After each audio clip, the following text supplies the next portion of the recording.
Now today let us take definite integral. Definite integral is, you can say that these are the fruits of that indefinite integral. ठीक है, indefinite integral हम इसीलिए करते हैं, ठीक है, ताकि हम definite integral, क्योंकि definite integral की बहुत सारी applications हैं in the physical world. Definite integral होता क्या है? Write down. Definite integral, यहाँ पे देखो,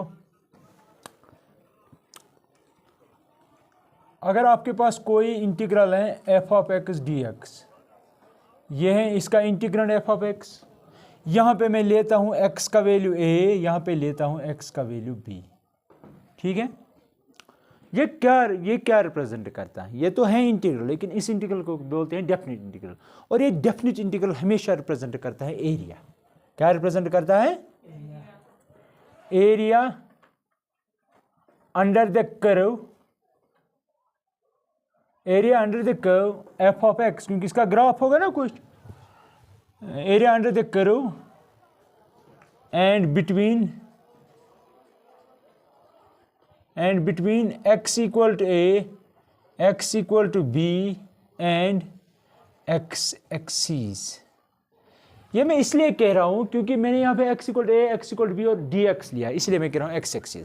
और ज्योमेट्रिकली ये क्या होगा, यहाँ पे देखो, फॉर एग्जाम्पल ये मैंने लिया ग्राफ एफ ऑफ एक्स का, ये है आपका एफ ऑफ एक्स, ठीक है। x इक्वल टू a क्या रिप्रेजेंट करता है? x एक्सिस पे वो पॉइंट जो a है, तो ये है for example x equal to a, x का वैल्यू। अगर मैं कहूँ x इक्वल टू a क्या होती है, ये एक लाइन होती है जो वर्टिकल होगी parallel to x y axis, ये y एक्सिस है ना। अगर यहाँ पे y इक्वल टू a होता तो हम यहाँ पे लेते y इक्वल टू a, इस तरह x इक्वल टू b तो यहाँ पे लेंगे x इक्वल टू b, तो ये x इक्वल टू b है असल में एक लाइन, वर्टिकल लाइन ऐसे, ठीक है। मैंने क्या कहा, area under the curve this and between x equal to a, x equal to b and x axis, ये तीन, ये और ये तीनों लाइन्स होती है। अब देखो ये लाइन है x एक्सिस, ये लाइन है x इक्वल टू b, ये लाइन है x इक्वल टू a, और ये कर्व है आपका f ऑफ x, और ये है वो एरिया। इस एरिया को यूजुअली हम नाम देते हैं a ऑफ x। क्या नाम देते हैं? Shaded region. तो इसको हम नाम देंगे, हमेशा याद रखना, डेफिनेट इंटीग्रल रिप्रेजेंट करेगा आपका area under the curve and between x equal to a, x equal to b and x axis. Similarly अगर आपका यहाँ पे होता है f of y dy, y equal to a, y equal to b, तब ये एरिया ऐसे होता है, यहाँ से, समझ रहे मेरी बात? तो यही है इसकी meaning, that means definite integral always represents area, ठीक है। और इसका वैल्यू कैसे, मतलब अगर आपको डेफिनेट इंटीग्रल इवॉल्वेट करना है, टेक्निक्स आपको प्रीवियस इंडेफिनेट इंटीग्रल की लगानी पड़ेगी, जो वैसे किया, जहाँ जैसे वहाँ किया वैसे यहाँ पे करना है। लेकिन एक बात है, फॉर एग्जांपल सबसे पहले आप इंडेफिनेट इंटीग्रल इवॉल्वेट करो, आपकी एक फंक्शन निकल के आ रही है, फॉर एग्जांपल मैं कह रहा हूँ वो फंक्शन ऐसे आ रहे हैं, इसका एंटी डेरिवेटिव जो आपको पता है, ठीक है, ये इस फंक्शन की इंटीग्रेशन है, इंडेफिनेट इंटीग्रल। अल्ताफ यहाँ पे देखो, क्या देख रहे हो इधर, इसकी इंटीग्रेशन आ रही है, ये इनका क्या होगा? इनको कुछ नहीं करना है, ऐसे ब्रैकेट्स डालो, x equal to a, x equal to b लिखो, दैट इज इक्वल टू, सबसे पहले ऊपर वाला लिमिट, इससे कहते हैं लोअर लिमिट, लोअर लिमिट, इसे कहते हैं अपर लिमिट। समझ रहे मेरी बात? ये सब्स्टिट्यूट करो, सबसे पहले x की जगह b यहां पे, तो आएगा f of b minus f of a, ठीक है, कोई शक? बोलो। एग्जाम्पल मैं बताता हूं, आपका थोड़ा बहुत कंफ्यूजन क्लियर हो जाएगा। मैं लूंगा x dx, यहां से मैं लूंगा x इक्वल टू 1 to 2। अगर मैं यहाँ पे x equal to 1, x equal to 2 ना लिखो, आपको खुद ही समझाना है कि we are differentiating integrating with respect to x, तो ये x इक्वल टू 1 होगा। सबसे पहले बताओ इसकी इंटीग्रेशन क्या होगी अल्ताफ? x की इंटीग्रेशन क्या है? x रेज़ पर 1 की इंटीग्रेशन क्या है?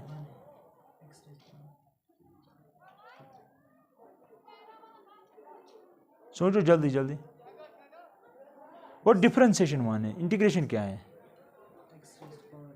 हाँ, x रेज़ पर 2 डिवाइड बाई 2। एक और बात यहाँ पे देखो, हमेशा याद रखना कि क्योंकि इनडेफिनिट इंटीग्रल में हम कांस्टेंट लेते हैं ना, डेफिनिट इंटीग्रल में कांस्टेंट नहीं लेंगे, अगर लेंगे भी वो खत्म होता है। देखो कैसे, मैं लेता हूँ फॉर एग्जांपल इसकी इंटीग्रेशन और कांस्टेंट लिया मैंने, ख्याल रखना आप इसकी इंटीग्रेशन की। अब इंटीग्रेशन हो गए, लगाओ लिमिट x = 1 to x = 2। अब डालो सबसे पहले ये आपका f ऑफ x है, कैपिटल F, डालो x की जगह 2 तो ये आएगा 2² divide by 2 plus c minus, अब x की जगह a यानी कि नीचे वाला, तो सबसे पहले यहाँ पे तो आएगा 1² डिवाइड बाई 2 प्लस c, समझ आया? दैट इज इक्वल टू ये बनेगा 4/2 आएगा 2 प्लस c, समझ आया? माइनस 1/2, इस माइनस से इसको भी मल्टीपल होगा, इसको भी मल्टीपल होगा, तो आएगा -c, ये और ये खत्म हो गया। यही होगा डेफिनेट इंटीग्रल में, इसलिए डेफिनेट इंटीग्रल में आप c डालने की कोशिश मत करो, ठीक है, क्योंकि ये कैंसिल होता है। अब देखो 2 - 1/2 दैट इज 3/2, आंसर है 3/2 स्क्वायर यूनिट इसका आंसर होगा, समझ आया? क्योंकि एरिया ऑलवेज कोई नंबर ही होगा, इसलिए याद रखना डेफिनेट इंटीग्रल ऑलवेज नंबर होता है, कोई रियल नंबर। और इनडेफिनिट इंटीग्रल क्या होता था? A class of curves which are parallel to one another. वो आपको मैंने दिखाया है, याद है वो सब geometrical representation of indefinite integral, जब मैंने वो कर्व्स डाली थी पैरेलल टू ईच अदर, वो देख लेना वीडियो, ठीक है यहां तक। अब देखो नेक्स्ट,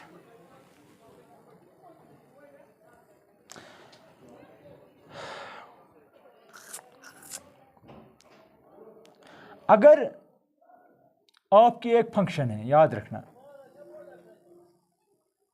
अच्छा लिखो पहले ये सब, मैं बताता हूँ क्या करना है।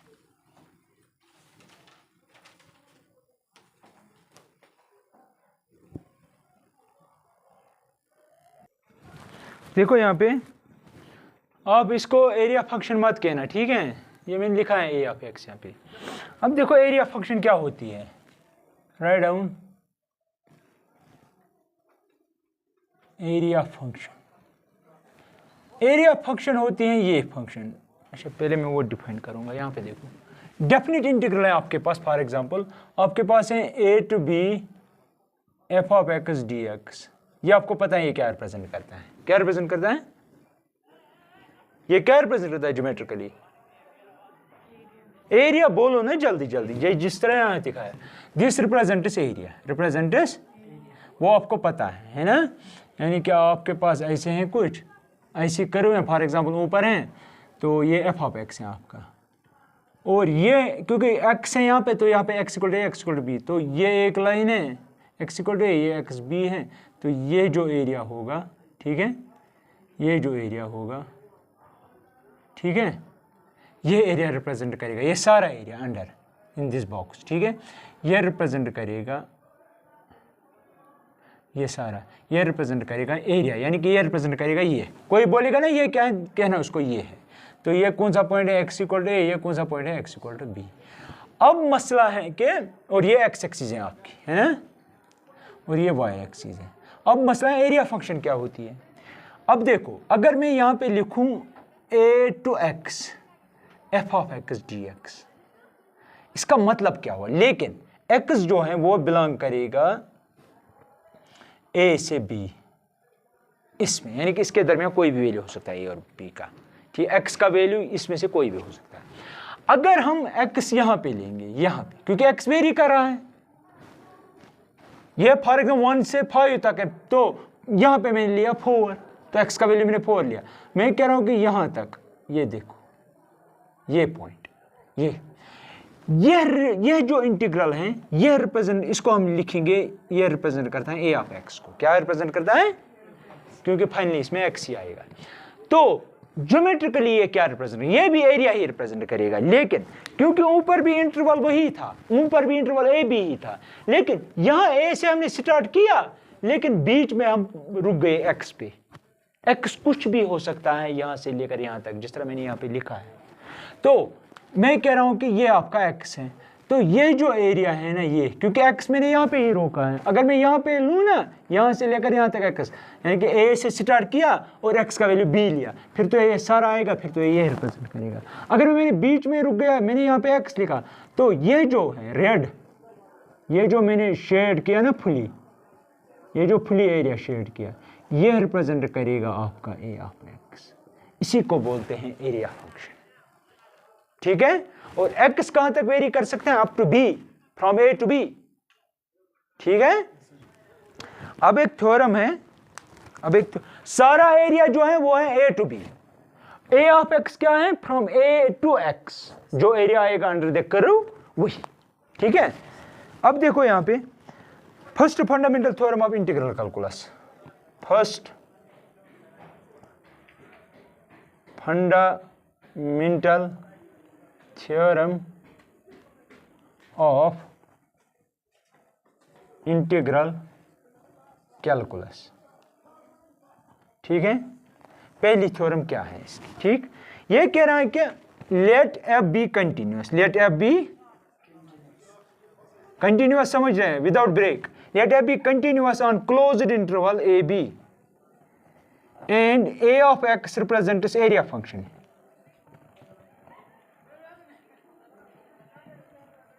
ठीक है। देन आप लिख सकते हो derivative of a of x equal to f of x। देखो इसका डेरिवेटिव a ऑफ x है ना, इसके बराबर, अगर फंक्शन आपकी कंटिन्यूअस है ना, ये आप लिख सकते हो इसका derivative is equal to directly this, because at that moment derivative is going to cancel the effect of this integral. Actually, we have to make use of Leibniz rule of differentiation under integral sign here. Then you can get this from this. ये सिर्फ theorem का statement है, ठीक है, आपको use नहीं करना। Second fundamental theorem क्या है वो भी मैं बताऊंगा। यहाँ पे लिखना फॉर ऑल x, x कहाँ पे लाई करेगा? Closed interval a comma b। Second जो है वो इंपॉर्टेंट है, second fundamental theorem, second fundamental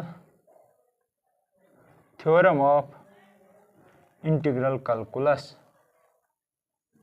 अब वो क्या है, वो क्या है, ठीक है। Let f be continuous on closed interval a comma b and capital F be its antiderivative, be its antiderivative।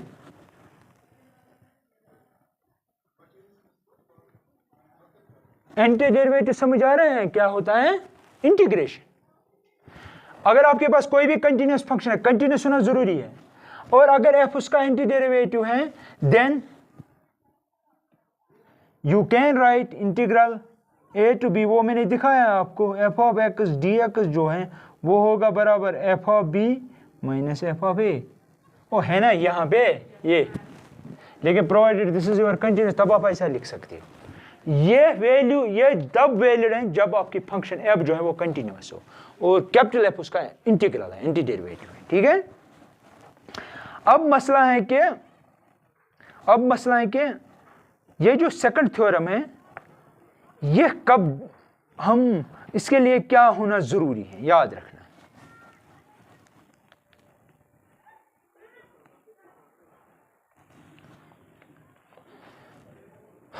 ये लिखा आपने? अच्छा ठीक है, अब तक ये लिखो, मैं ये रब करता।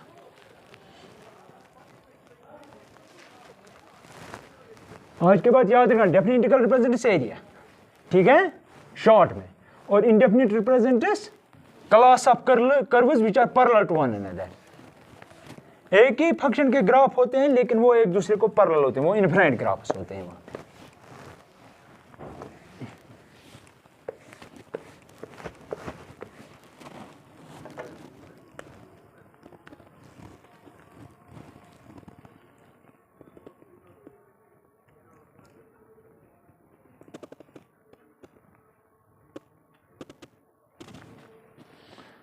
एज ए रिमार्क आप लिख लो, ये यहाँ पे देखो पहले remark, in integral a to b f of x dx, यहां पे देखो, यह जो फंक्शन है it must be well defined, ये जरूरी है, well defined plus continuous.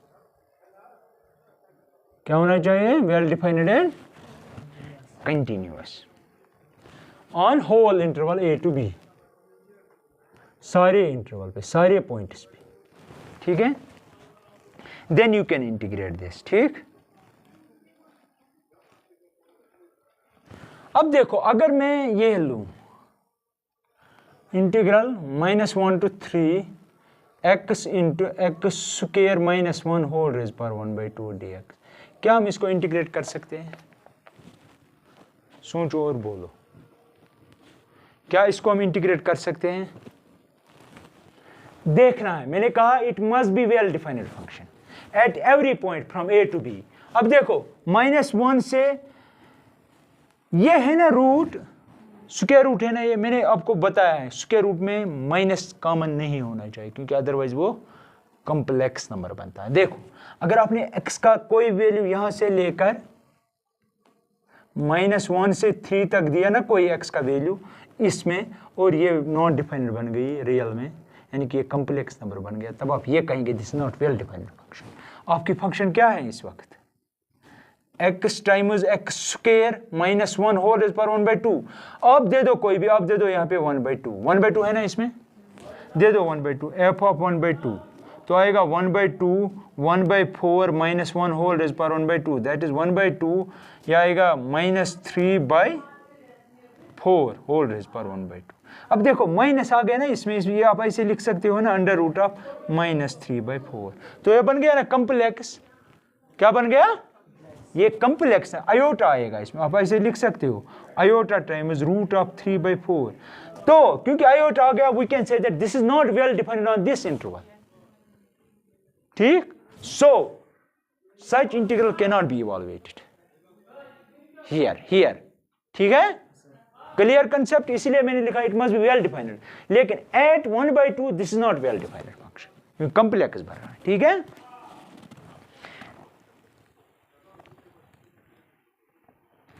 Constant भी नहीं होना चाहिए, वो अभी मैंने बता दिया है। एक और एग्जांपल मैं दिखाता हूं, एक और एग्जांपल,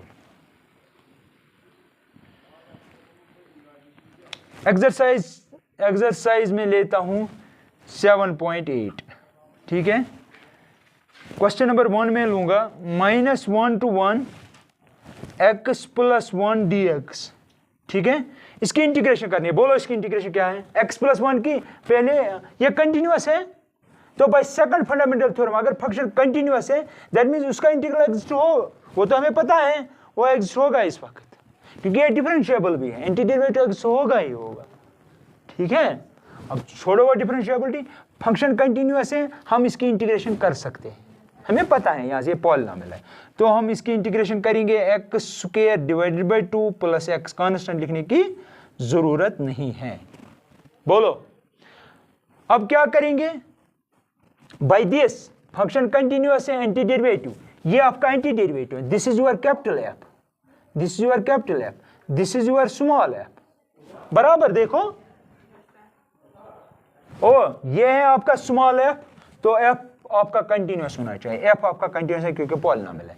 इसकी इंटीग्रेशन में पता है ये है, ये सारा अंदर जो है इसके और इसके बगैर, ये सारा अंदर जो है वो कैपिटल एफ है, तो एंटी डेरिवेटिव एग्जिस्ट हुआ, तब आप लिख सकते हो, देन आप लिख सकते हो -1 to 1 x + 1 dx जो है that is equal to f of b - f of a, that means upper limit यहां पे सब्स्टिट्यूट करना, फिर लोअर लिमिट, तो मैं यहां पे लिख सकता हूं f ऑफ 1 - f ऑफ -1, समझ आया? अब ये है ना f ऑफ x, असल में x की जगह 1 डालो पहले, तो आएगा 1/2 + 1 माइनस यहां पे तो आएगा 1/2 - 1, समझ आया क्यों? क्योंकि -1 का होल स्क्वायर इज +1। अब देखो माइनस से इसको मल्टीपल करो, ये और ये खत्म हो जाएगा, ये बन जाएगा +1 और +1 हो गया +2 आंसर, तो आ गया ना नंबर 1। अगर नंबर आ गया वो क्या रिप्रेजेंट करेगा? एरिया। क्या रिप्रेजेंट करेगा? तो वही है कि ये डेफिनेट इंटीग्रल रिप्रेजेंट करता है एरिया। अगर आप ग्राफिकली भी देखना चाहते हो ना, कर सकते हो, इसका ग्राफ ड्रा करो, कुछ ऐसे आएगा, ऐसे आएगा, ठीक। तो लेकिन आपसे कह रहा है -1 और 1 के दरमियान, यहाँ पे है -1 x का वैल्यू, यहाँ पे है 1, तो एरिया ये सब आएगा। ठीक है, गॉट इट। तो लिखो कि इसके ऊपर नहीं हुआ। हाँ देखो यहाँ पे